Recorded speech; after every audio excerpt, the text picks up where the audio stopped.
ஆண்டவராகிய இயேசு கிறிஸ்துவின் இனிய நாமத்திலே வாழ்த்துகிறேன், வரவேற்கிறேன்.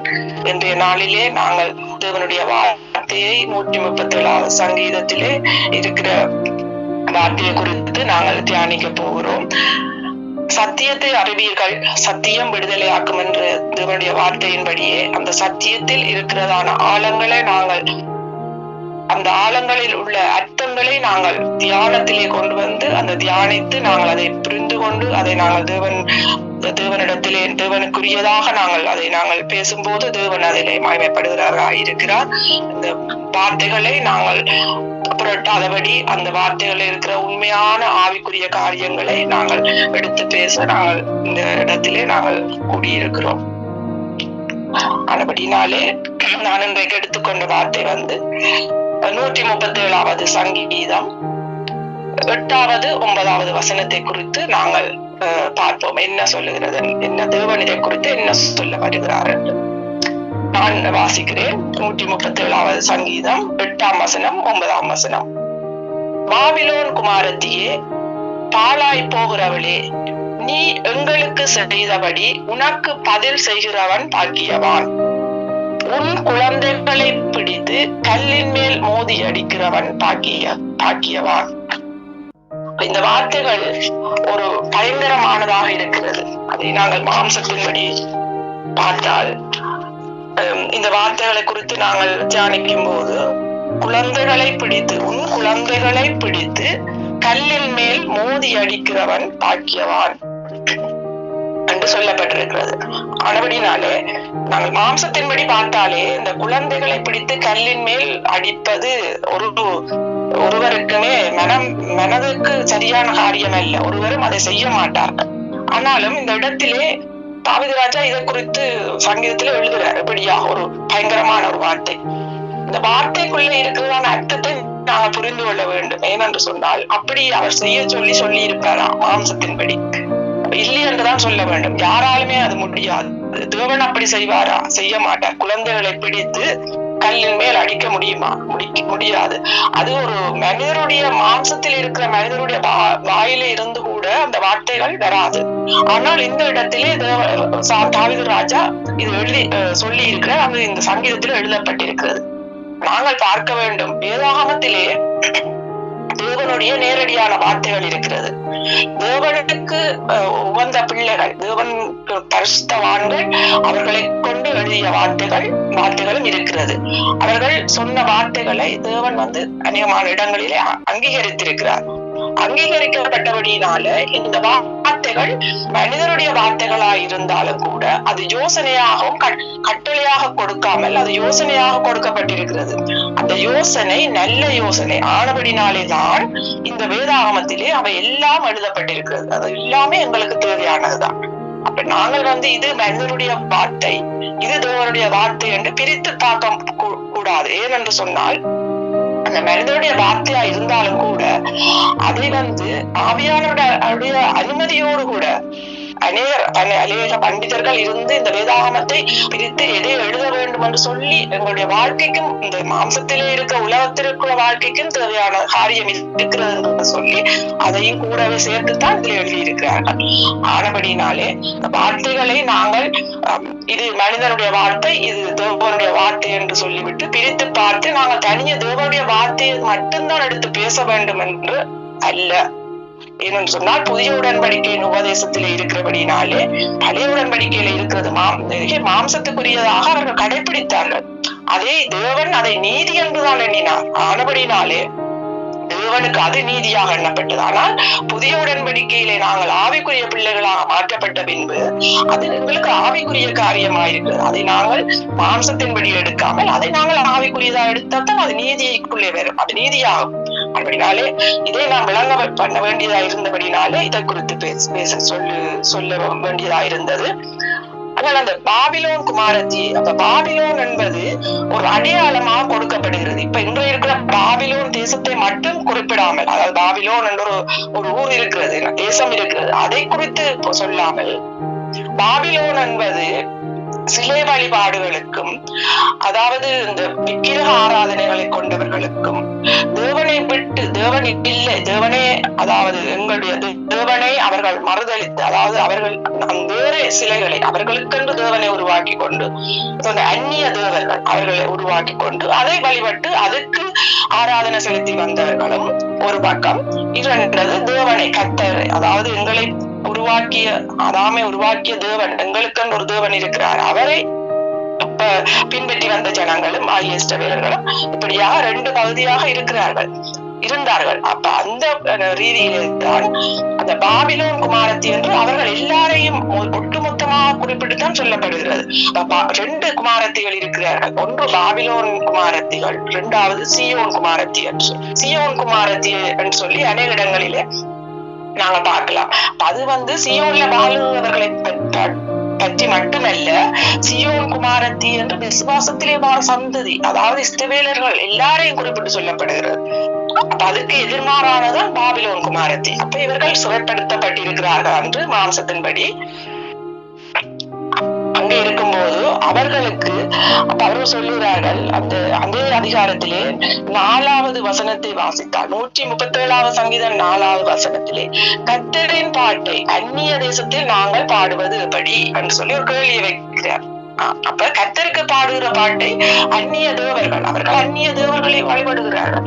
அந்த தேவர்களிடத்திலே சென்று நாங்கள் கர்த்தருடைய பாட்டை, கர்த்தரைக்கு துதித்து நாங்கள் பாட வேண்டியதை அவர்களுக்கு பாட முடியாது என்பதைத்தான் அவர்கள் கேள்விக்குறியா வைக்கிறார். பாட முடியாது. அப்படினால்தான் நீங்க இந்த அந்நிய தேவர்களை வழிபடுகிற அந்நிய தேசத்தார், அதாவது பாபிலோன் குமாரத்தி, அவர்கள் பாழாய் போகிறார்கள். ஏன்? தேவனை அறியாதபடினாலே அவர்கள் பாழாய் போகிறார்கள். அவர்கள் இப்படியா இஸ்ரவேல் ஜனங்களை சிறைப்பிடித்து போனது அது தேவனுக்கு ஒரு கோபமான காரியம். ஆனாலுமோ பலிக்கு பழி வாங்குவது தேவனுடைய எண்ணம் அல்ல.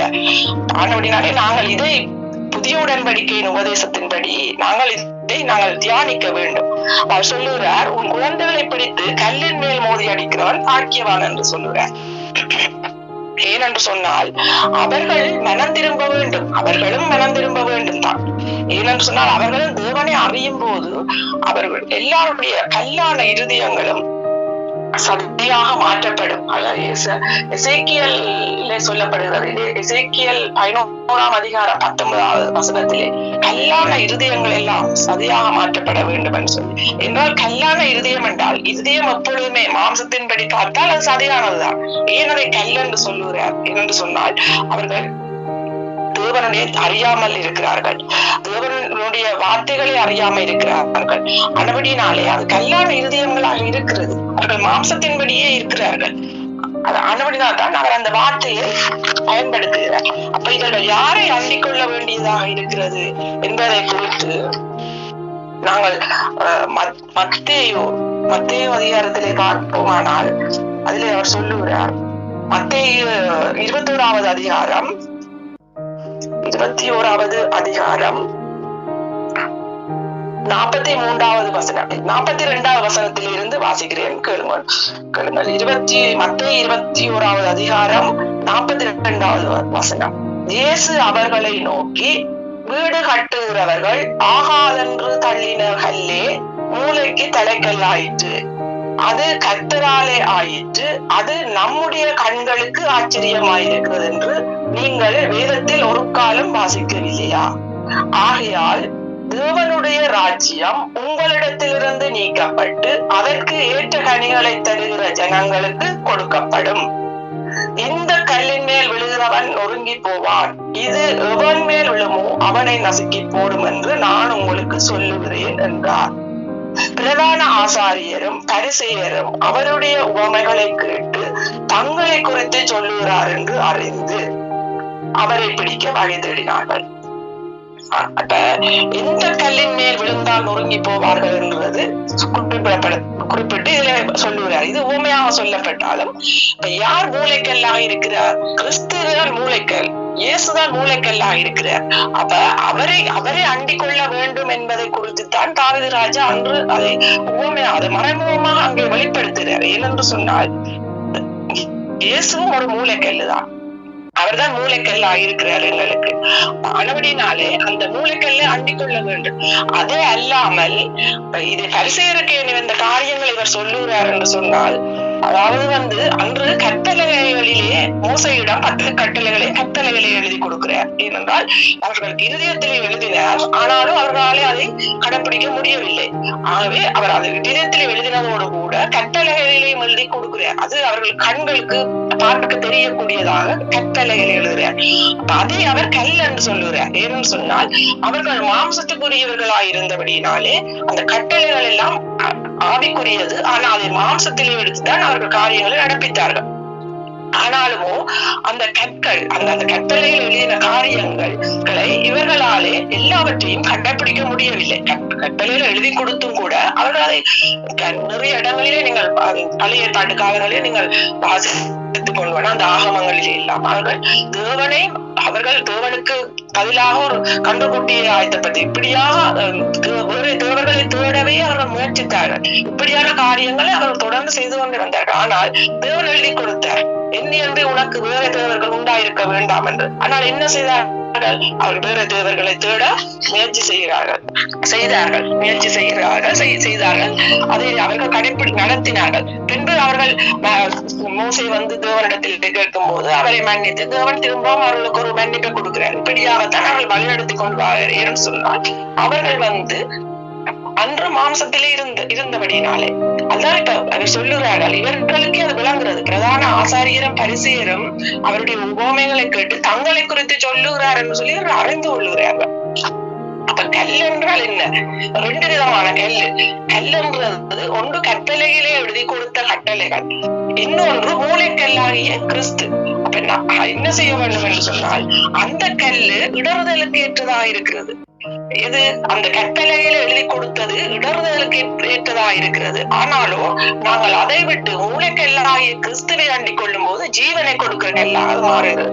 மறுபடிதான் அந்த குழந்தைகள் என்று சொன்னது அந்த 137ஆம் சங்கீதத்தில் வாசித்தது. நாங்கள் அந்த குழந்தைகளை நீங்கள் கல்லிலே மோதி அடியுங்கள் சொன்னால் அந்த கல்லு இல்லாமல் போக வேண்டும். அதாவது கட்டளையிலே எழுதி கொடுத்த காரியங்களே அது மாம்சத்துக்குரியதாக கடைபிடிக்கப்பட்டபடினாலே அதிலே இருந்து விலகி ஆவிக்குரிய, அதாவது அந்நிய தேவர்களை தேடாமல் இவரே தேவன் என்று சொல்லி, இவர் ஒருவரே தேவன் என்று சொல்லி, இவர் தேவனாகிய மூலக்கல்லாகிய கிறிஸ்து வரப்போற அவருக்குள்ளே வர வேண்டும் என்பதை அவர் ஒரு ஆதங்கத்தோடு எழுதியிருக்கிறார். இதே ஒரு சாபத்தோடு அவர் எழுதாமல் நாங்கள் இந்த காரியத்தை உன் குழந்தைகளை பிடித்து கல்லின் மேல் மோதி இருக்கிறோம் பாக்கியவான் என்று ஏன் சொல்லுகிறார் என்று சொன்னால், நீங்கள் மூளைக்கல்லாகிய கிறிஸ்துவை நீங்கள் தேடி நீங்கள் அவரை நீங்கள் அடைந்து கொண்டு இவர்தான் தேவன் என்று நீங்கள் அவருக்குள்ளாக நீங்க வரும்போது நீங்கள் ஜீவனை பெறுகிறீர்கள். அப்படி ஒரு ஆதங்கத்தோடு தான் இந்த காரியத்தை எழுதுகிறார். அப்படித்தான் நாங்கள் இதை பார்க்க வேண்டும்.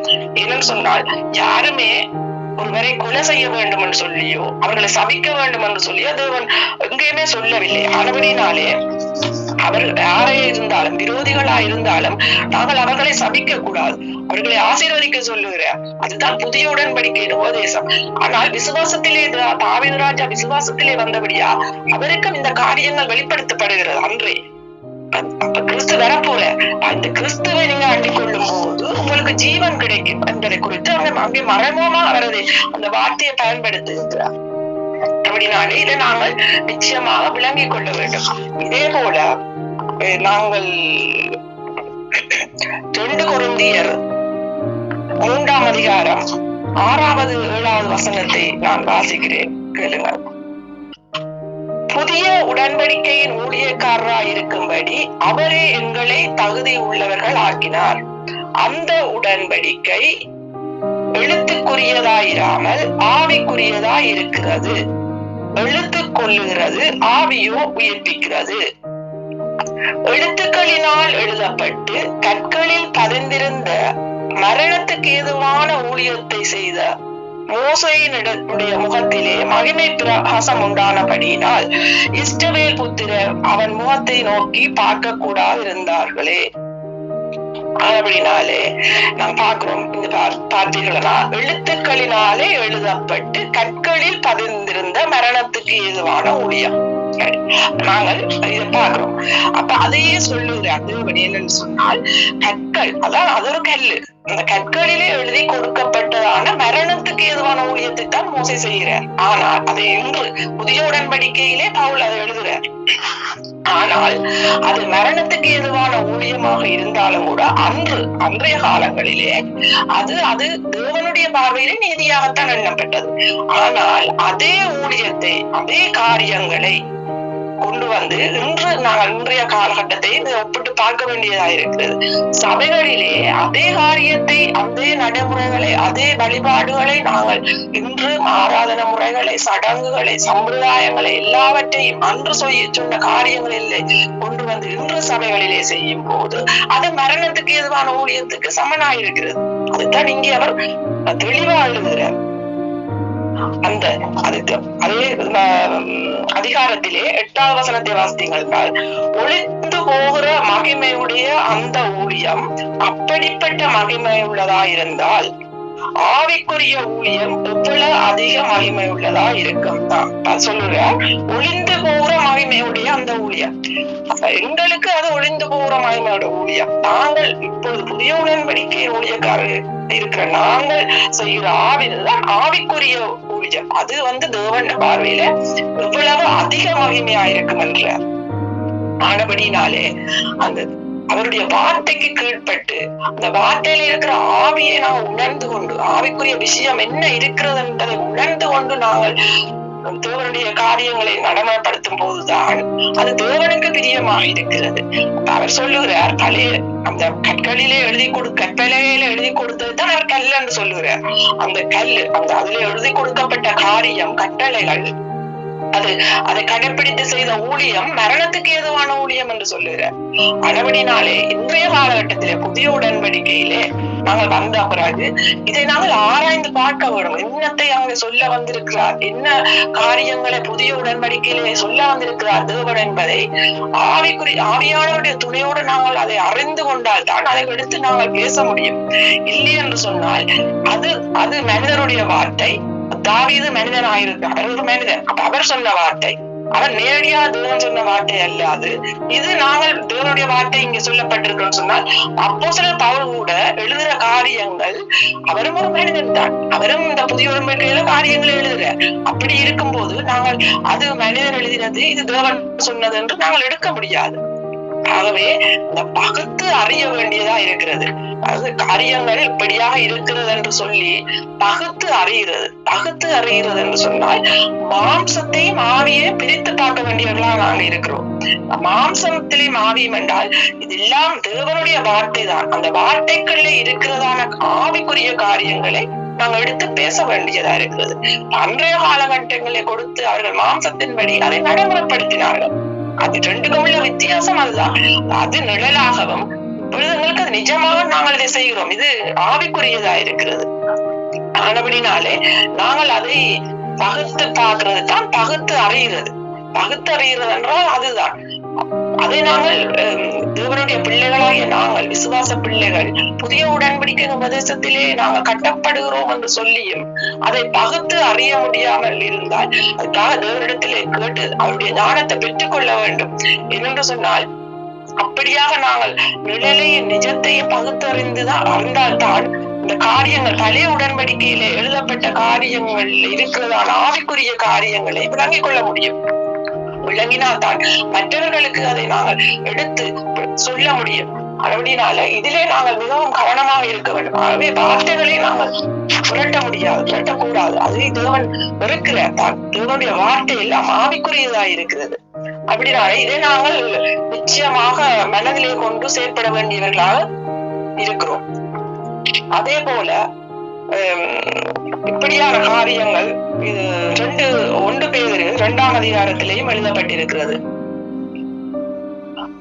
அதையும் நாங்கள் வாசிக்கலாம் என்று நினைக்கிறேன். 1 பேதுரு 2ஆம் அதிகாரம் 6வது வசனத்திலே இப்படியாக இருக்கிறது. அந்தபடியே இதோ தெரிந்து கொள்ளப்பட்டதும் வெளியேற பெற்றதுமாயிருக்கிற மூளைக்கல்லை சீயோனில் வைக்கிறேன், அதன் மேல் விசுவாசமாயிருக்கிறவன் வெட்கப்படுவதில்லை என்று வேதத்திலே சொல்லி இருக்கிறது. ஆகையால் விசுவாசிக்கிற உங்களுக்கு அது வெளியேற பெற்றது. கீழ்ப்படியாமல் இருக்கிறவர்களுக்கோ வீட்டை கட்டுகிறவர்களால் தள்ளப்பட்ட பிரதான மூளைக்கல்லாகிய அந்த கல் இடறுவதற்கு ஏதுவான கல்லும் விழுகிறதுக்கு ஏதுவான கண்மலையும் ஆயிற்று. அவர்கள் திருவசனத்திற்கு கீழ்ப்படியாதவர்களாயிருந்து இடறுகிறார்கள், அதற்கென்றே நியமிக்கப்பட்டவர்களாயும் இருக்கிறார்கள். நீங்களோ உங்களை அந்தகாரத்தினின்று தம்முடைய ஆச்சரியமான ஒளியிடத்துக்கு வரவழைத்தவருடைய புண்ணியங்களை அறிவிக்கும்படிக்கு தெரிந்து கொள்ளப்பட்ட சந்ததியாயும் ராஜரீகமான ஆசாரிய கூட்டமாயும் பரிசுத்த ஜாதியாயும் அவருக்கு சொந்தமான ஜனமாயும் இருக்கிறீர்கள். முன்னே நீங்கள் தேவனுடைய ஜனங்களாய் இருக்கவில்லை, இப்பொழுதோ அவருடைய ஜனங்களாய் இருக்கிறீர்கள். முன்னே நீங்கள் இரக்கம் பெறாதவர்களாய் இருந்தீர்கள், இப்பொழுதோ இரக்கம் பெற்றவர்களாய் இருக்கிறீர்கள். அப்படியா சொல்லி கொண்டு வர்றார். அது இப்ப நாங்கள் முன்பு புறஜாதிகளா இருந்தோம், இப்பொழுது தேவனுடைய பிள்ளைகளாக மாற்றப்பட்டிருக்கிறோம். அதான் சொல்றேன், நீங்கள் அப்பொழுது அவருடைய பிள்ளைகள் அல்ல, ஆனாலும் ஒன்று நீங்கள் அவருடைய ஜனங்களாய் ஆகியிருக்கிறீர்கள். இதுதான் தாவீது அன்று சொல்லுகிறார் சொன்னால், அவர்கள் அன்று பபிலோன் ஸ்திரீகளுடைய பிள்ளைகள், அவர்கள் தேவனுடைய பிள்ளைகள் அல்ல, ஆனாலும் அவர் வரப்போறார், இப்படியா இவருக்குள்ளே வர வேண்டும் என்பதுதான் அவருடைய விருப்பமாக இருக்கிறது. அதைத்தான் அவர் அங்கே வெளிப்படுத்துகிறார். அதான் தேவனுடைய திருவசனத்துக்கு கீழ்ப்படியாதவர்களா இருந்தால்தான் அங்கு இடரல் நடக்கிறது. ஆனபடினாலே தேவனுடைய வசனம் என்ன சொல்லுகிறது, இந்த வார்த்தைக்குள்ளே இருக்கிற ஆவிக்குரிய அர்த்தம் என்ன என்பதை விளங்கித்தான் நாங்கள் செயற்பட வேண்டியதா இருக்கிறோம். இன்றைய காலகட்டத்தில் எடுத்து பார்த்தால், பாபிலோன் ஸ்திரீனுடைய சிலை வழிபாடுகள் என்று நாங்கள் சொல்லி அந்த சிலை வழிபாடுகளுக்குள்ளே போகாவிட்டாலும் நேரடியாக மாம்சத்தின்படி சிலை வழிபாட்டுக்கு ஒத்த காரியங்கள் சபைகளுக்குள்ளே நடக்கிறது.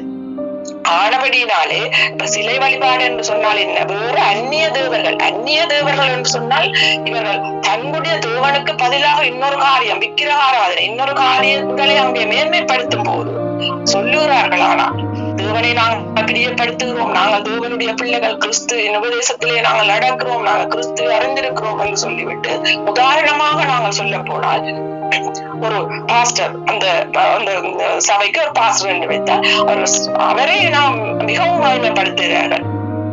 அவரும் ஒரு தேவனுடைய ஊழியக்காரர் என்றால் விசுவாசியா இருந்தாலும் எல்லாரும் தேவனுடைய பிள்ளைகள் தான்.